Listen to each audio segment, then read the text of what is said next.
నువ్వు కంగారు పడకన్నయ్యా, నువ్వు ఏదైనా ఫేసింగ్ చేసేస్తావులే. నువ్వు చాలా స్ట్రాంగ్ పర్సనింగ్ కదా. ఇదంతా నీ ప్లానా గంగా? చెప్తా, దీనికి బదులు చెప్పే టైం త్వరలోనే వస్తుంది, గుర్తుంచుకో. ప్రీతి, వీరుని తీసుకెళ్ళి ఆ దెబ్బ ఆయింట్మెంట్ రాయ్. అలాగే ఐస్ ప్యాక్ ఏదైనా పెట్టు. అలాగే అన్నయ్య. పర్లేదు, ఐ కెన్ మేనేజ్. ఏ పాపిష్టి కడ్డు పడ్డాయో ఏంటో, సాయంత్రం ఒకసారి దిష్టి తీ ప్రీతి. సరే అమ్మా.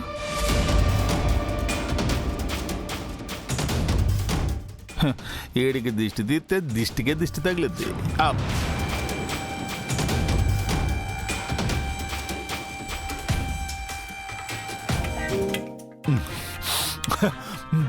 బోర్లా పడిపోయి ముక్కు పగిలిపోయిన తర్వాత ఆ ఇరుగడు మొహం చూసేవాడు చెల్లె, కుళ్ళిపోయిన కందగట్లాగా ఉందా ఏదో మొహం. కాదన్నయ్య, సర్కస్ లో జోకర్ ముక్కులాగా ఉంది. కరెక్ట్ గా చెప్పావు చెల్లె.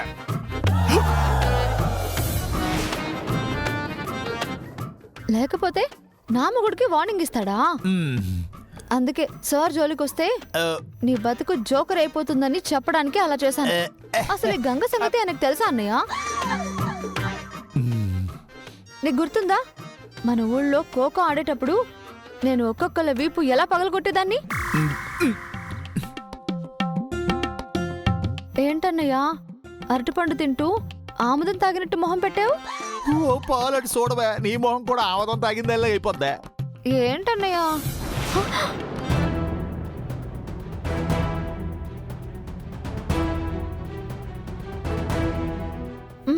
సార్, అది వీరుకి దెబ్బ తగిలేలా ఎందుకు చేశారు? మేమెందుకు చేస్తాం సార్? మేమేమైనా క్రిమినల్స్ అనుకుంటున్నారా? నాకు క్రిమినల్ స్పెల్లింగ్ కూడా రాదు. అస్సలు తెలియదు బా. అవును బా, క్రిమినల్ స్పెల్లింగ్ ఏడు బా. స్పెల్లింగ్ ఎందుకు? నీకు లైవ్ లో చూపిస్తా. మర్యాదగా చెప్పండి, వీరుకి ఎందుకు దెబ్బ తగిలేలా చేశారు? మీరు మాట్లాడుకుంది మొత్తం విన్నాను. వీరు కింద పడ్డప్పుడు నువ్వు వేసిన కౌంటర్ డైలాగ్స్ అన్నీ వీరు నాతో అన్నవే.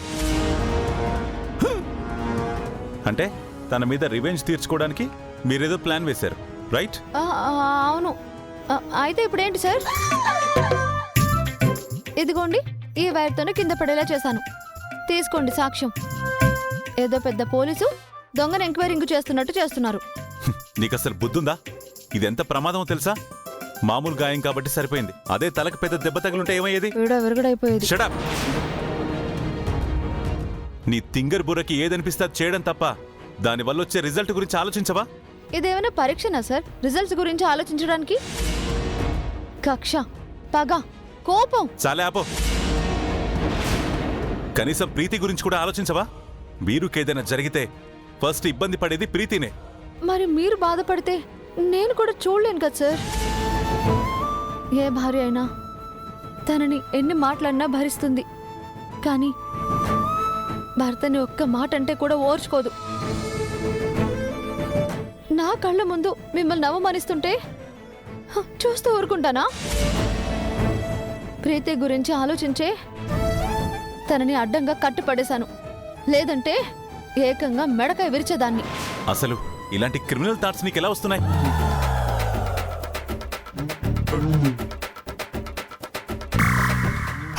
నా వంక చూస్తావేట, నా మీద నాకేడు తెలియదు బావా. నేను మెడకి ఎన్ని తెలివితేటలు అక్కడి నుంచి వచ్చినాయని నానే సాకైపోతుంటే.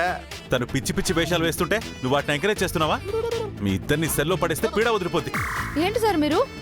నేను మీకోసమే ఇదంతా చేశాను, మీరెందుకు నా మీద కోపడుతున్నారు? అసలు మీకు నా మీద కొంచెమైనా పోండి సార్, నేను అలిగాను, నాకు కోపం వచ్చింది, మా పుట్టింటికి వెళ్ళిపోతాను. చేసేవన్నీ తింగర్ పనులు. ఏమైనా అంటే మా పుట్టింటికి వెళ్ళిపోతానని తప్పించుకోవడం. వెళ్ళు, నువ్వు వెళ్ళిపోతే ఇంట్లో ఎవడు బాధపడేవాడు లేడు. గోడ కొట్టిన బంతిలా 2 రోజుల్లో తిరిగి వస్తావు. అది ఎక్కడికి వెళ్తుంది బా? వెళ్ళినా నాన్న రానివ్వాలి కదా. అసలే విశ్వనాథ్ సార్ పెద్ద హిట్లర్. ఏంటి, నీ చిప్పు కూడా జారిపోయిందా? తను వెళ్తానంది వాళ్ళ అమ్మా నాన్న ఇంటికి, మా అత్తయ్య మావ ఇంటికి కాదు. అంటే బావ అది నీకు నిజం చెప్పలేదు, నా కడుపులో దాచుకోలేదు. ఏడు బాబు అలా చూస్తున్నావు? పిన్ని బాబాయ్ పని చేసేది మీ అత్తయ్య గారి ఇంట్లోనే కదా. అయినా నీకు మేనత్ అంటే గంగకి అమ్మాయి కదా. ఆ అత్తమ్మగుడు మాయే కదా. నీకు మాయ అయితే చెల్లికి నానే కదేటి, అమ్మ నాన్న సరిపోయింది కదేటి. What nonsense you are talking. బావా ఇక నన్ను ఏంటి అడక్క బావా, నాడెళ్ళి సల్లగాలి పీల్చుకుంటాను, లేకపోతే నా కడుపు పోయి పేరుపోయిలా ఉంది. చచ్చా, పిచ్చి ఆసుపత్రిలో ఉండాల్సిన ఇద్దరు నా కొంపలు తిరుగుతున్నారు.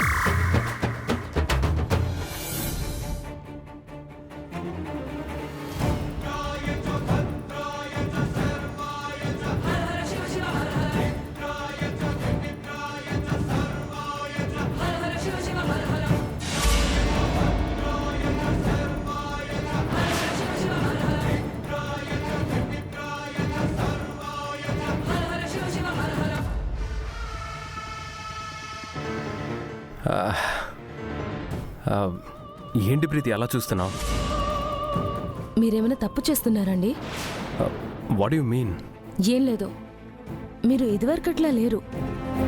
మీలో ఏదో మార్పు కనిపిస్తుంది. నేనేం మారాను? అదే అర్థం కావట్లేదు. మీరు మారారో ఇంట్లో వాళ్ళని మార్చాలని చూస్తున్నారో తెలియట్లేదు. ఇంట్లో ఎవరినో మార్చాల్సిన అవసరం నాకేంటి ప్రీతి? ఇవాళ ఉదయం మీరు ఇషిక సూర్యతో మాట్లాడడం నేను చూశాను. మీరేం మాట్లాడుకున్నారో నాకు తెలీదు, కానీ ఈరోజు మొదటిసారి సూర్య రుద్ర అన్నయ్యకి ఎదురు తిరిగాడు. అంటే సూర్య నేను ఇన్ఫ్లుయెన్స్ చేస్తున్నానని అనుమానిస్తున్నావా? కాదు, ఇషికాకి సపోర్ట్ చేస్తున్నారని అంటున్నాను. కోర్స్ తనకి బిజినెస్ మీద ప్యాషన్ ఉంది, ఎంకరేజ్ చేశాను. అందులో తప్పేంటి? అందులో తప్పేం లేదు. ఇంట్లో పెద్దవాళ్ళ ఆశీర్వాదం తీసుకుంటూ రుద్ర అన్నయ్యని పట్టించుకోకుండా మీ కాళ్ళకి మొక్కింది చూడండి, అది తప్పు. అంటే రుద్ర అన్నయ్యకి నచ్చిందేదో మీరు చేస్తున్నట్టే కదా. కమాన్ ప్రీతి, నువ్వు అనవసరంగా ఎక్కువ ఆలోచిస్తున్నావు.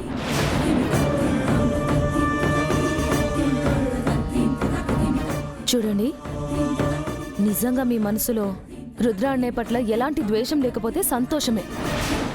ఒకవేళ నా అనుమానమే నిజమై మీరు రుద్ర అన్నయ్యని అపోజ్ చేస్తున్నట్టు నాకు తెలిస్తే మాత్రం నేను ఊరుకోను. భర్త ముఖ్యమా అన్నయ్య ముఖ్యమా అని ప్రశ్న వస్తే నాకు నా అన్నయ్య ముఖ్యం. గుర్తుంచుకోండి.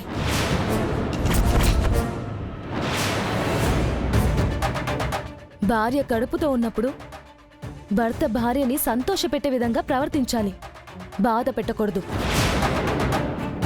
మీకు అర్థమైందనుకుంటాను.